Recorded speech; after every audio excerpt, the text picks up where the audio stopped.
Pop quiz, hotshot. You only have time to ride one more thing. The Matterhorn in Disneyland or Radiator Springs Racers in California Adventure. Which should you pick with your time? Let's find out in the newest edition of Disney Duel.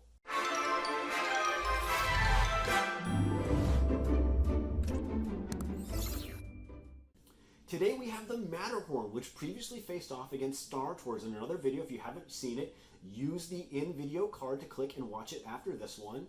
Facing off against Radiator Springs Racers in California Adventure, a first-time contender. Today we're going to start with the Matterhorn. So if you've already watched the Matterhorn versus Star Tours video, use the link in the description to fast forward to the Radiator Springs Racers part. Alright, let's dive in. Okay, for the Matterhorn, it's got an amazing location in terms of being able to see the Matterhorn from basically anywhere in the park. It's truly iconic. But the queue is actually kind of tucked away in the back. I'm going to give Matterhorn a 3. For the Matterhorn's queue, most of it is outside, which can get pretty hot on a warm day. Plus, it really just wraps around the rest of the Matterhorn until you get to the very end. And yeah, it's got some fun Swiss theming, but other than the Swiss music which plays, it's kind of dull. For average weight, this line always seems quite long, and throughput isn't really amazing, so I'm going to give it a 2. For ambiance, despite the lame queue, it does have a super Swiss feel to it. And I mean, the mountain itself is just so iconic and beautiful. How do you not love it? Occasionally, I don't know if they still do this, but they used to have climbers that would be on the outside of the mountain. Inside the ride is decorated beautifully. The Matterhorn really does feel like it's from another time. 9 points. In terms of excitement, it's obviously a fun coaster. I mean, especially when you consider it was the first tubular steel roller coaster in the world. It's got dips and it's got turns, it's got the abominable snowman, it's got a splashdown at the end. It's an exciting ride. Not the most exciting ride, but it's exciting. I'm going to give it a 7. Enjoyment. This is where the Matterhorn really suffers. The ambiance and the excitement are great, the Swiss feel is great, but I do not enjoy this ride. When I get off the Matterhorn, everything about me hurts. My back, my butt, my neck, my knees. It gives me a major headache and bumps and bruises everywhere. On enjoyment, this is a 3. Nostalgia. I used to ride this with my dad when I was a kid, and it brings back fond memories of visiting Switzerland as a kid with the family as well. So this gets a 5 for nostalgia. Alright, that gives the Matterhorn a total of 32. Not a bad score. Okay, let's jump into Radiator Springs Racers. The location of Radiator Springs Racers is kind of annoying to get to in the sense that it's pretty far away from the entrance of California Adventure. It's probably one of the points that's farthest away from the entrance, so it takes a while to get there. That's the downside. The upside is that when you do get to the beginning of Cars Land, walking through it is amazing. It is such a well done land that it really does transport you to Cars Land. So that kind of offsets how far it is away from the entrance a little bit. I'm going to give it a 4.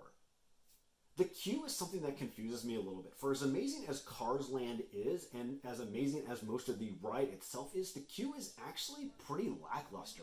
There's some rock work and some pseudo-open buildings that you wind your way through, but by and large, most of the queue is kind of boring, and a lot of it is outside, so it can be quite hot.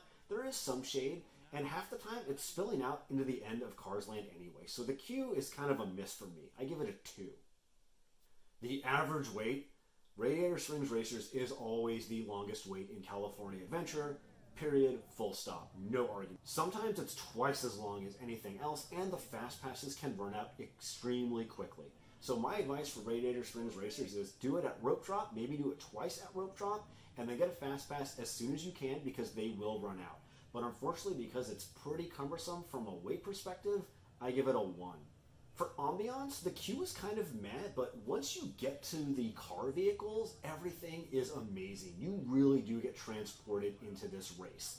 As soon as your car officially takes off, whether you're going on the outside part and you see the trees and the bridge and the waterfall, or once you get inside and you're starting to interact with some of the other characters and stuff like that, or once you get to the outside and you do the really fun climax, the whole thing, the ambiance is truly astounding. The Imagineers did an amazing job on this ride. It is a work of art, 10 full points.